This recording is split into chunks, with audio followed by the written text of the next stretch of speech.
everybody, and welcome to Gaining Experience, the show where we talk about tabletop role playing games like, I don't know, Dungeons and Dragons, the most famous one, but also others like Vampire the Masquerade and, I don't know, Star Wars, the role playing game, Star Trek, Numenera, Legend of the Five Rings, any of your favorites. What are you into today? Overlight? With me, I'm Corey, and with me, as always, is the RPG, the role playing guru, Howard. Yeah. We do a live stream, so if you catch us live every Wednesday, you can talk to us live. We will be answering any comments that people have. Also, if you watch us as a recorded show, please leave a comment. We'll try to get to it the next show. Um, what's the topic for today, Howard? You wanted to kind of debate the rule of cool, or if you're having fun, then the rules as written aren't important. Theory that some people have regarding how to role play. Yeah. There's there's some controversy around it. I've talked to some people and they have some interesting ideas, and I'm gonna start presenting some of them after our first little warm up game. I did not see that coming. The worst graphic in the world. I love it. So I did not see that coming as a little warm up game. Me and Howard do, where we come up with a plot hook, and the other person puts a little twist at the end. Howard, how about you go first? I'm a little Sure. stressed out today. I'm not thinking correctly, so let's see if we Howard can get me back in the mood here. Okay. All right. So we'll do the classics. We'll do a D&D style fantasy genre. Your party of adventurers um, has completed their quest. They have turned it in. They've rescued the girl, returned the MacGuffin. They go to the tavern, thinking finally we can relax. And some of them going, and what will be our next adventure? They get to their tavern, but the tavern is locked up. And they look around. As they look around, they'll notice that they're alone on the streets. And it's not that late at night, maybe 7ish. The sun is just setting. And that's when they hear a sound. That's you, bud. Oh, wow. That's a lot of that's a lot of information. They win, and then they'll go back to the tavern, and the town seems deserted, and there's a sound.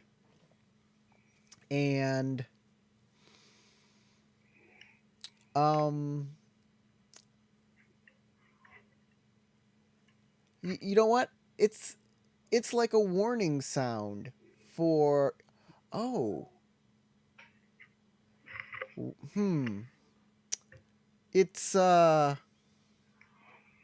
yeah, it's like a warning sound for people to get inside and lock their doors because every time at the same time creatures will swarm the town and then they'll leave like in a herd, and anybody that's caught on the street will get attacked by them as they move through. It's like a medieval air raid siren. Yeah. All right, cool. All right, what do you got for me? Okay. So, a great worm dragon, one of the most fierce creatures in all of the land, lands near a town. If he's attacked, he defends himself, but he doesn't make any outward motions to like attack anybody. The PCs arrive and they talk to him, and he explains that he is dying. He's a dragon on death's door, about to die of natural causes in the near future. But he wants the PCs to do one last quest for him. Hmm. Okay. All Is right. this an evil What dragon, do a great good worm dragon? dragons What's want? Gold. what's the quest? Do you you know? Hmm. That's weird. All right. So the dragon my first thought is it's not a dragon at all. It is a demon who is using the the whole disguise as a way to get the PCs to go do something that's secretly super evil. But if it came from the demon, you wouldn't believe him and you wouldn't go and do it. So he came up with a different, disguise to talk him into it. It's like, don't ignore the man behind the curtain. Whoosh, like. All right, sounds good to me. Let's get on to our main topic, which is, excuse me, sorry, which is when are rules not supposed to be fun? When is I'm saying this wrong. I like it. Is fun the most important rule? Let's look at that for a moment, shall we? So, in most RPGs that are printed nowadays, in the last 5 years, 10 to 5 years, there more and more RPGs put in a rule that say, hey, if the game's not fun, change it until it's fun. Fun is the most important rule. It doesn't matter whatever else is in this book, as long as you're having fun, that's the key. That's the most important rule.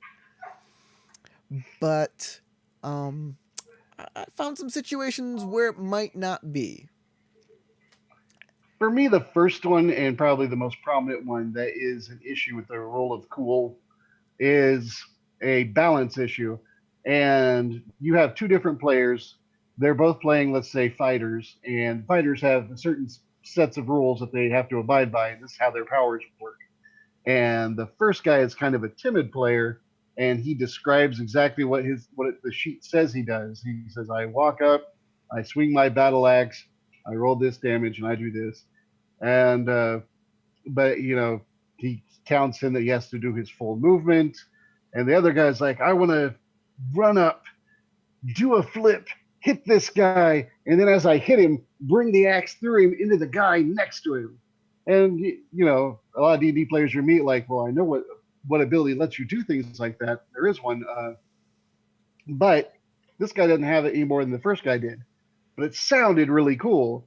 And if you go with, sounds cool, let's roll and see what happens, you are making the game unfun for the timid player who doesn't go and come up with crazy descriptions of everything he does, and thus get free bonuses that you're just throwing in and allowing because the second guy was descriptive.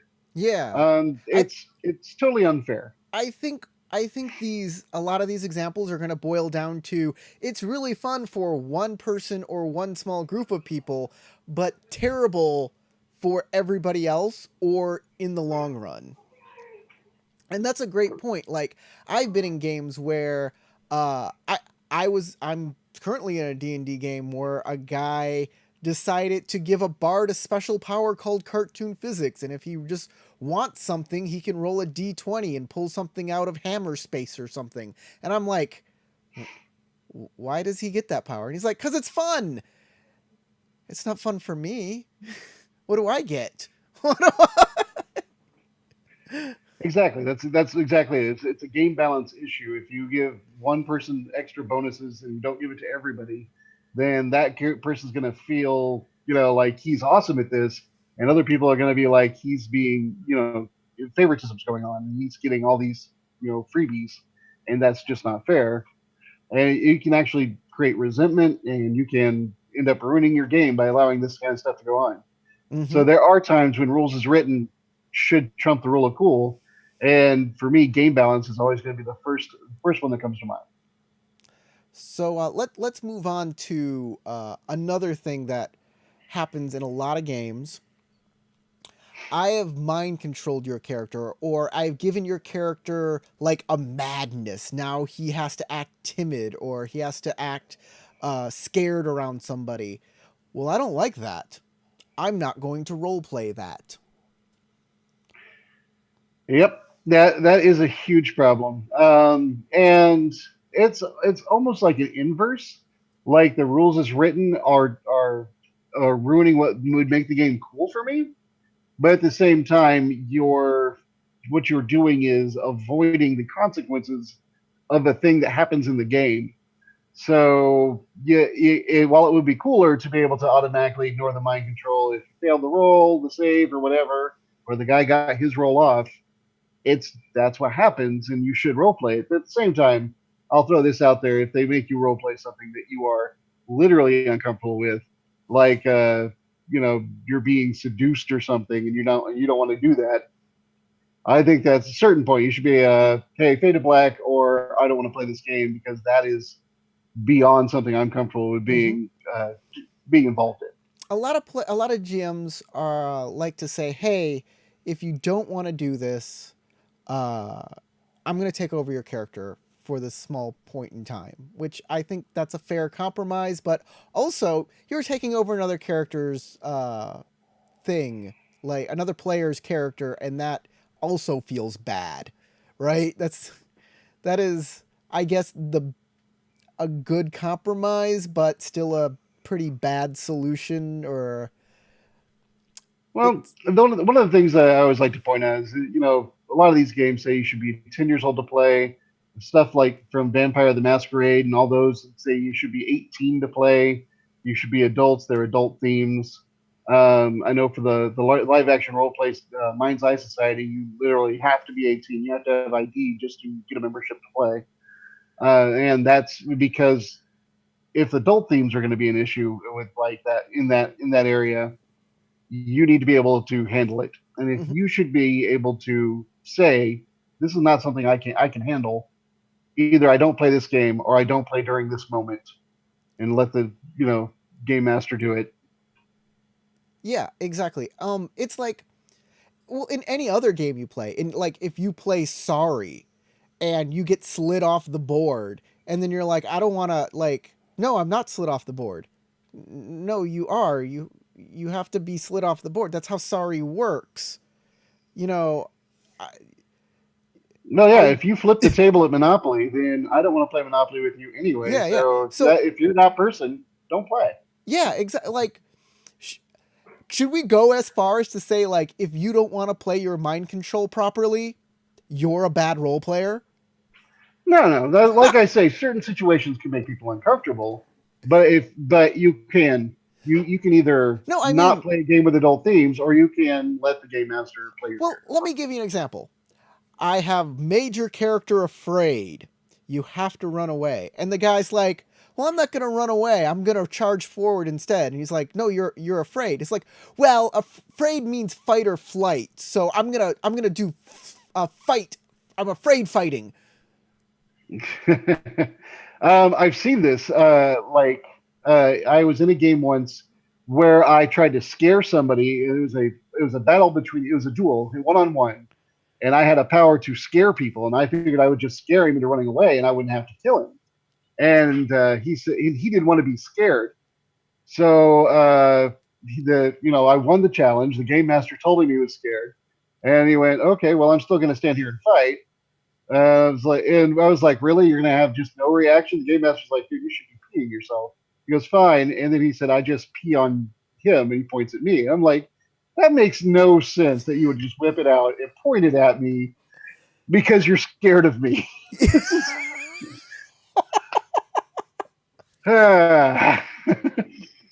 People don't want to play their mind control. It happens It wasn't even often. my control. It's just literally an intimidation thing. That Yeah, it's intimidation. It's yeah, I'm making you act a certain way, whatever that is. If it's just a standard intimidation, if it's a charm, if it is or obtuse mind control. but he didn't want to give up the fight. He insisted on fighting. So basically, the power that I had that gave me these huge bonuses to intimidation was completely negated by his that wasn't cool. So we're ignoring the rules, and it was just frustrating. I still won the fight, and I actually forgot at the end of it after he was defeated, and he yielded and said he was sorry. I forgot that the fight was supposed to be to the death and just let him go. And then I remember like an hour later while I'm eating my fries going, oh man, I should have killed him. Whoops. and he peed on me and everything. So that's what I'm saying. I'm like, do we go as far as saying that somebody who won't play being intimidated Is that a bad role player? I'm gonna say yeah. We're Maybe we've that's gotten harsh, there. but really, role playing is the whole point. Is you are becoming this character and dealing with things that are happening to him. And if something happens, you fail a saving throw versus dragon fear. That dragon scared you, and you should be scared. You shouldn't be like, okay, well, I quickly tie my hand to the to this tree right here so that I can't run away. So that even though I'm scared, that way I don't have to leave the area and I can still help my friends. No, because you're scared. You're not stopping to pull out rope. just run. And if you are already tied away, you're scared, you would cut that rope off. Yeah, you'd be trying to get loose. That's all you're doing. But yeah, no one. It happens so many times, and what that does is it makes the game less fun for every. It makes the game less fun for the game master. If the game master's not having any fun, like then there's a problem, because there's a lot of shows out there, a lot of YouTube shows that are like, here's how you make your game fun for your players, but there's not a lot out there that says, players, here's how you make the game fun for the game master. I think that's important too. Yeah, it's a collaborative effort. We're all supposed to be working together to tell a story, and the rules are written in such a way as to help you craft the story. Corey and I were talking earlier, not on the show, but we were talking earlier about Numenera, and he was explaining to me that the reason the ciphers exist is so that each game will feel different because your powers change as you use these one-shot powers. And to me, because I'm old school D&D, I'm always like, I want to find the cool powers that I can keep using and rely on. And when I get a potion, I'm like, I could keep this in my stuff, but I'm going to pass on to the other guy, and I'm going to keep looking for stuff that I can keep using. And the idea of ciphers to me was just totally weird, but it's something I'm going to try and see if I can get used to it. So like, throw But away yeah, the if you're crafting a different story with these rules, and that's the point of it. you need to be like the meme where you're like, potion of invisibility, ring of invisibility. There you go. Another good example of that is old school Dragon Quest put out by SPI. They had three colleges of magic or three branches of magic, and some were all different types of elementalists: your fire mages, water mages. Another was your necromancers and demon summoners, and then the third one was your enchanters, your illusionists, naming, which is complex. And if you were either a part of the one with the naming and the illusionists or a part of the one with the demon summoners, you actually had trouble resisting magic from the other side. Like you had a huge minus.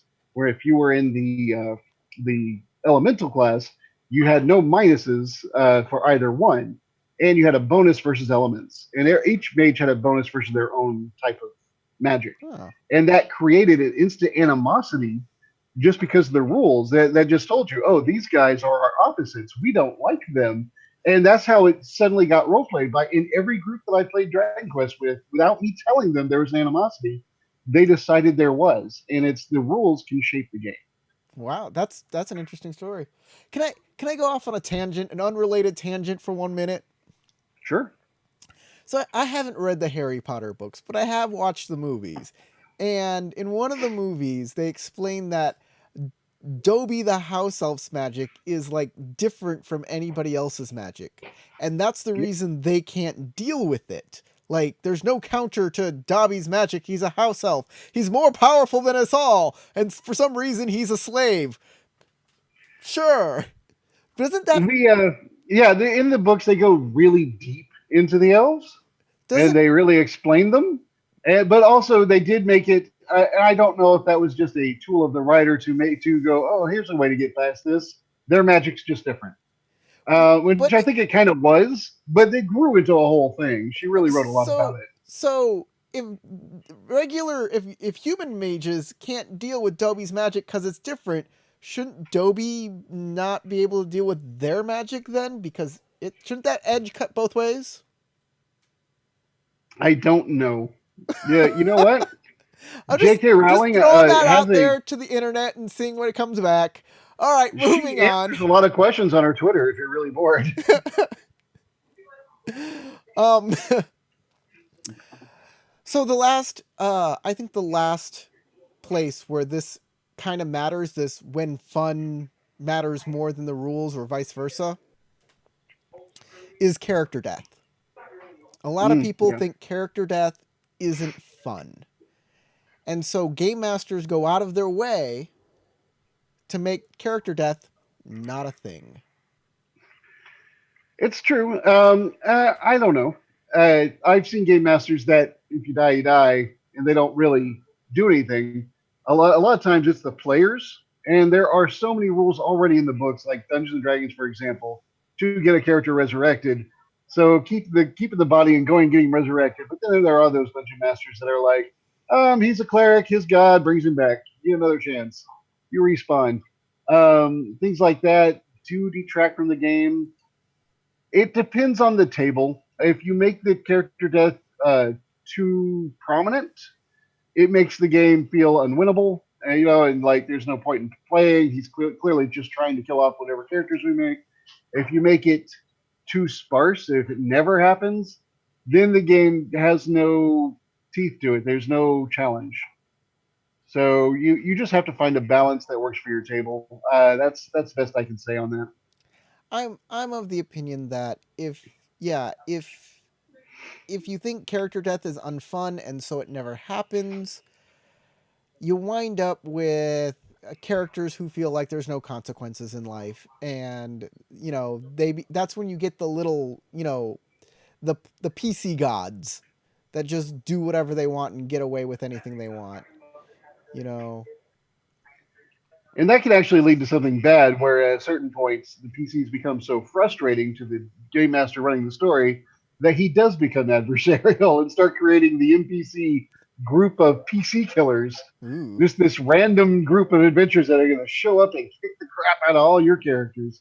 And you're like, why would you make this? Oh, because you're tired of us. Have you have you ever taken the PC's character sheets, copied them, made them into like dark versions of themselves that they had to fight?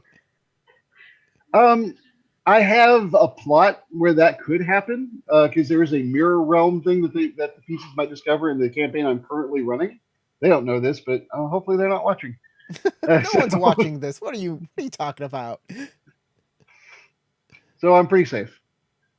I don't know. Do you tell them about this show? If it comes up, Well, I think it's time for the back of the book. I'm good with that. Yeah. So the back of the book is a little segment where we take a little something in role playing land that you may not have known, um, something interesting or something fun or crazy. And I know Howard's got a back of the book he wants to talk about today. I don't have any graphics for this, so All right. So it's a live show. essentially, we did a show recently talking about some of the cringiest RPGs out there, and there was a mainstream one that we didn't mention, and I feel like it's more than an honorable mention. It really should be deeply discussed. It's called Changeling the Lost. It is the revamp of Changeling after the original Shining Host version. That was the old White Wolf game.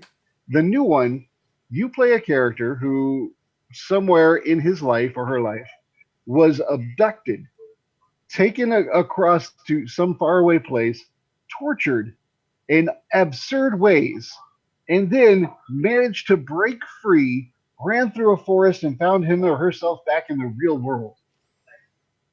And then the rest of the game, in fact, the entire game, that's your backstory. That's everyone's backstory. The entire game is you playing a character who is A trauma victim. living, yeah, exactly. You're living in constant terror that your tormentor will find you, and that's the game.